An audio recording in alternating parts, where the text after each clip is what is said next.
ভেৰগাঁও সাংঘাতিক ধৰণৰ খেল হ'ব আৰু খেল মানে কি আমি আৰু যুঁজিবৰ কাৰণে আহিছোঁ। আমি যে গ'ল দিম এইটো স্পষ্ট। আমি যিগৰাকী প্ৰাৰ্থীক আমি জিকাই নিয়াৰ চেষ্টা কৰিছোঁ, আমি গ'ল এনেকুৱা মাৰিম, বল গৈ পেলাই একেবাৰে দিছপুৰৰ মজিয়াত পৰিবগৈ, এইটো স্পষ্ট। ৰাজনৈতিক যুঁজ দিবলৈ কাৰণে আমি ওলাই আহিছোঁ আৰু খোলাখুলিভাৱে মুকলিকৈ আমি এইবাৰ প্ৰভাত দাস পানিকাদেৱক আমি আগুৱাই দিছোঁ। আৰু আমি এইবাৰ ভেৰগাঁও সমষ্টিত 12টাকৈ চাহ বাগিচা আছে আৰু বহুকেইখন অধিকৃত আদিবাসী অঞ্চল আছে।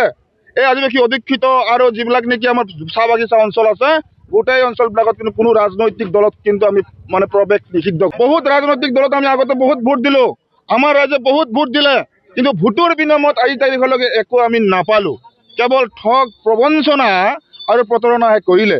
সেইকাৰণে আমি এই সিদ্ধান্ত লৈ পেলাইছোঁ যে এইবাৰ সকলো আদিবাসী জনগোষ্ঠীক আমি একত্ৰিত কৰিব বিচাৰিছোঁ আৰু একত্ৰিত হৈ আমি 9 তাৰিখৰ যিটো ভোটদানৰ দিন আছে, সেই দিনত আমি একত্ৰিত হৈ এই যিটো JBP আৰু JMMৰ যিটো উমৈহতীয়া প্ৰাৰ্থী প্ৰভাত দাস পানিকাদেৱৰ যিটো প্ৰতীক চিহ্ন আছে, ধনুকাঁড়ৰ ছবিত ভোট দিবৰ কাৰণে আমি মুকলিকৈ ৰাইজক আমি আজি কৈ দিছোঁ।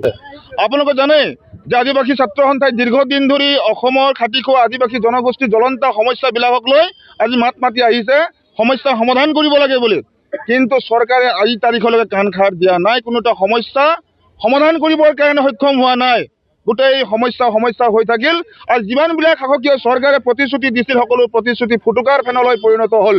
সেইকাৰণে আদিবাসী ছাত্ৰ সন্থাই এইবাৰ ৰাজনৈতিক যুদ্ধ আৰম্ভ কৰিছে আৰু এইবাৰ আমি সদায় আমি শোষণ আৰু বঞ্চনা হৈ থাকিম নেকি? সদায় আমাক প্ৰতাৰণা কৰি থাকিব নেকি? আজি আদিবাসী অঞ্চলবিলাকত ৰাস্তা ঘাটৰ অৱস্থা একেবাৰে বেয়া। কোনো এগৰাকী দুখীয়া আদিবাসী পৰিয়ালে আজি তাৰিখলৈ কোনো এটা ভাল এটা ঘৰ, চৰকাৰী ঘৰ পোৱা নাই। যিমান আঁচনি আহে গোটেই ওপৰ মহলত লুটপাট কৰি খাই খতম কৰি দিয়া আঁচনি আমাৰ ওচৰত আহি নাপায়।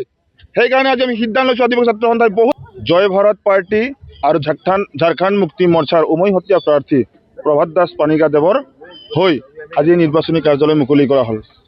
আৰু আপোনালোকে জানে যে এই ঝাৰখণ্ড মুক্তি মৰ্চা আৰু জয় ভাৰত পাৰ্টিৰ মনোনীত প্ৰাৰ্থীগৰাকীক সদৌ অসম আদিবাসী ছাত্ৰ সন্থা আছাই মুকলি সমৰ্থন দিছে।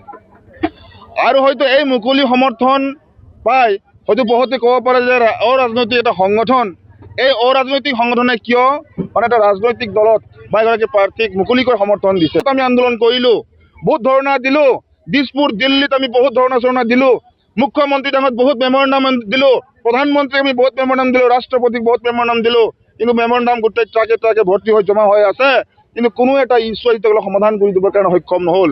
সেইকাৰণে আমি নিজৰ এগৰাকী প্ৰতিনিধি আমি এবাৰ দিছপুৰত আমি বহাবৰ কাৰণে বিচাৰিছোঁ, যিগৰাকী প্ৰতিনিধি নেকি বিধানসভাৰ মজিয়াত আদিবাসী জনগোষ্ঠীৰ জ্বলন্ত সমস্যাবিলাকৰ মাত মাতিব। আদিবাসী ছাত্ৰ সন্থাই যে আন্দোলন কৰি আছে জনজাতিকৰণৰ প্ৰক্ৰিয়াটো আজিও লেহেমীয়া হৈ থাকিল, কোনো এটা সমস্যা সমাধান নহ'ল।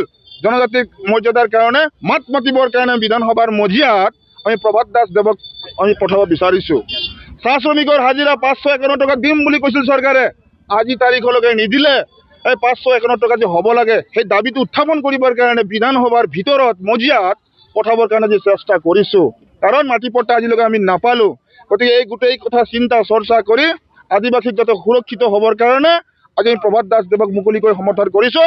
আৰু প্ৰভাত দাস পানিকা 100% জিকিব, গোটেই স্পষ্ট।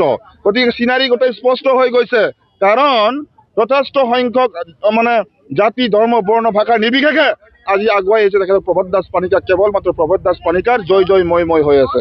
সেইকাৰণে বেলেগ দলে এইবাৰ আদিবাসীৰ ভোট আশা নকৰাই ভাল। এইবাৰ বাগানত প্ৰৱেশ আমি কৰিবই নিদিওঁ, এইটো স্পষ্ট। গতিকে প্ৰভাত দাস পানিকা জিকিবই আৰু তেওঁ বিপুল ভোটত জিকি দিছপুৰত চকী দখল কৰিব, এইটো স্পষ্ট আৰু স্পষ্ট।